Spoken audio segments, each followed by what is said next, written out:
Hi, my name is Jessie Quack, and I am the editor of the Crooked series of sci-fi crime anthologies. I'll tell you a little bit more about that series after this presentation, but right now I want to introduce Greg Dragon, who's going to be reading from Volume 2 of the series, and this was originally recorded on December 7th.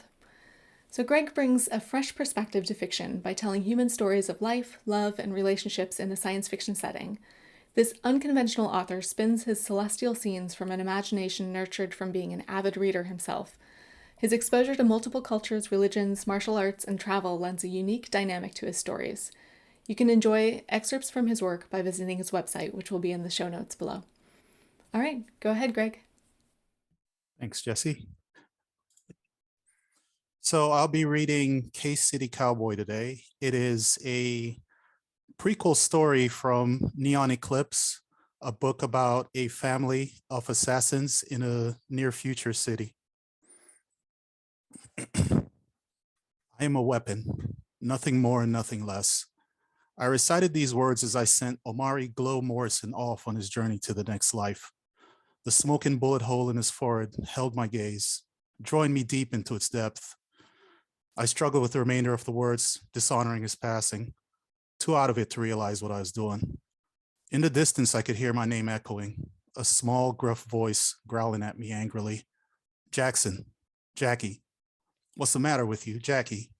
Over and over, it kept repeating until I blinked and stood up, holstering my weapon.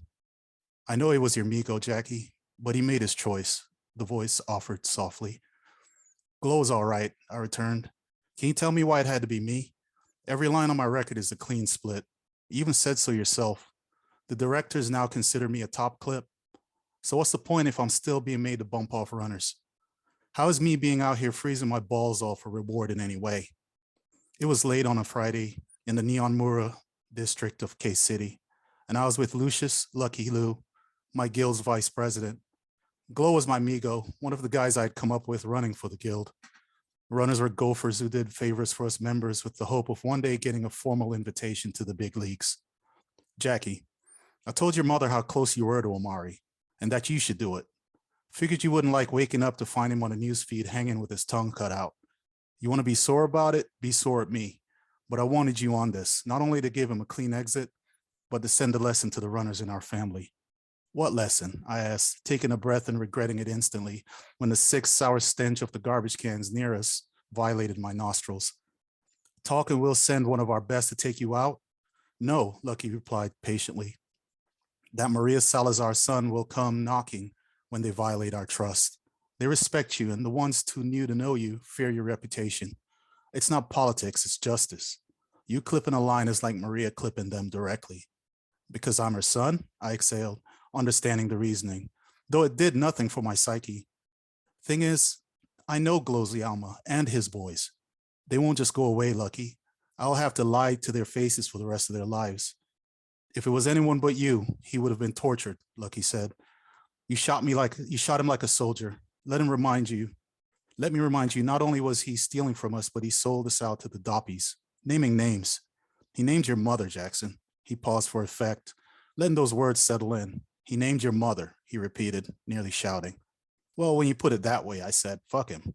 That made Lucky laugh, and I started laughing as well. It felt amazing to let it out, though nothing about the situation was comical. Pushing the guilt off to the side, I inhaled a cold night's air. We proceeded to strip and bag him, dumping the body off the pier. Let's go get a drink, kid, Lucky suggested, walking me back to my Mamba Savant. I called Lucky Uncle, but we weren't related. It was a term we used for ones before us who went out of their way to bring us up. Lucky was family. He and the guild had raised me. He and my mom, Maria Salazar, taught me the way of the gun. Whenever I was with my Uncle Lucky, I could expect two constants, a lesson and philosophy.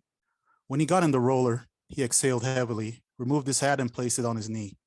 Don't get old, Jackie, he muttered. The world starts to shrink and people no longer think they have to fear you. With enough unks, who cares who they fear? I pulled us out onto Huxley Avenue, rolling east until Lucky was ready to tell me where we were going. I spent my teenage years wanting to be you. Do you know that? You wanted to be Lobo, he countered, laughing. All of you did. And why the hell not? He had the threads, rides, the girls, that old pimp.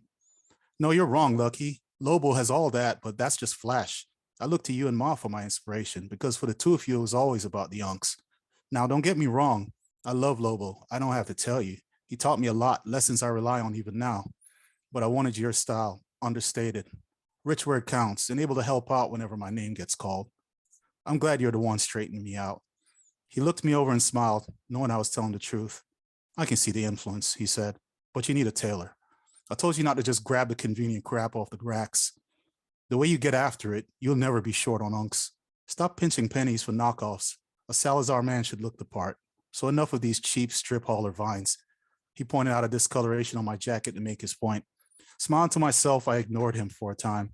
Watching the crowd of night stalkers on the sidewalks, floating to their intended haunts, draped in brightly colored vines and augments. Behind them, like cardboard cutouts, the dilapidated skeletons of old buildings sat below brightly lit street signs, advertisements and store names, half of them in disrepair, added to the noise, making rolling through the city a miserable affair. When I reached for the stereo to break the silence, Lucky exhaled heavily, letting me know he wanted to talk. Something was obviously on his mind. I turned it on anyway, and Blood on Chrome Frets by Black Dante and the Nuclear Fallout family flooded the cockpit with violent chords. Every clipper loved that song. It could have been our anthem. The lyrics were realistic, the tune was catchy, and Black Dante's voice was ice cold.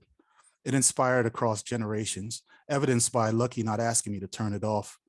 Knowing something was on his mind, I turned it down enough for us to chat, but where I could still hear it over the thrumming of the raindrops, shouts, and horns from the busy strip. Jackie, I have a confession, he began, reaching over to lower the volume more.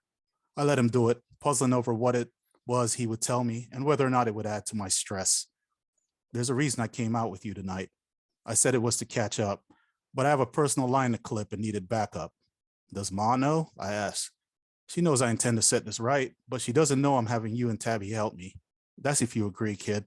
I wouldn't spring this on you unless I was desperate. Shaking my head, a cruel smile took to my face.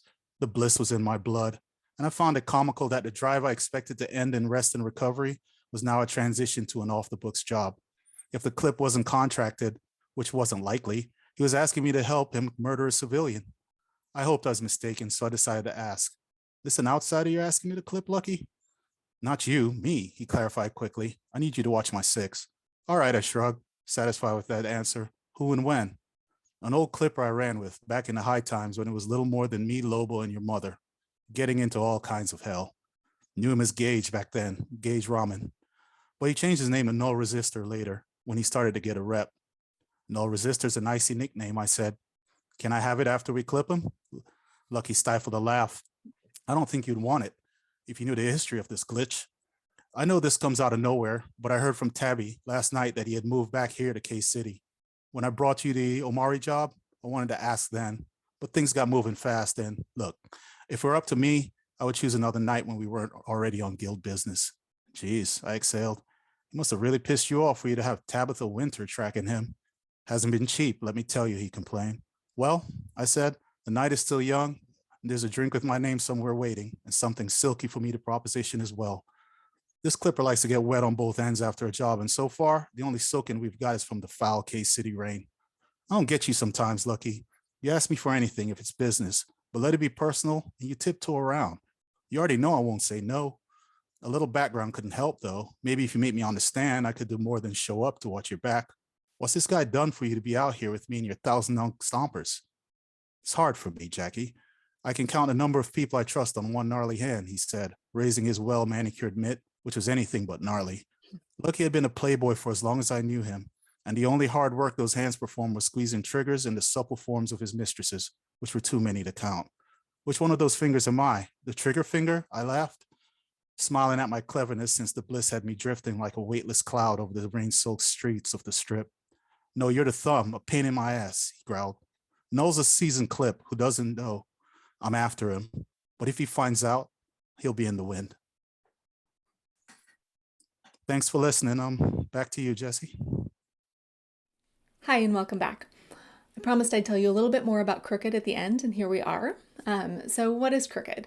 It's a series of sci-fi crime anthologies that have been edited by me, and the idea is that it exclusively focuses on including stories that are part of a bigger universe. So this is what sets Crooked apart. If you came to this anthology because you wanted to read the story from one author whose series you love, hopefully you'll find another author who writes kind of in a similar style or writes maybe something dissimilar, but just something that you're into. You can then go and read that story and be like, oh, I want more of these characters. Head to their website and find more of their work. So, for example, if you loved this reading, check out the show notes below and you'll get a link to the author's website. So, this has been an incredibly fun anthology series to work on.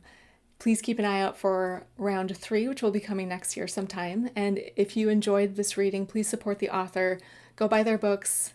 Head to bit.ly/CrookedV.2 and you can find this anthology to find more of the stories. And yeah, I hope you had a really good time and take care out there. Bye.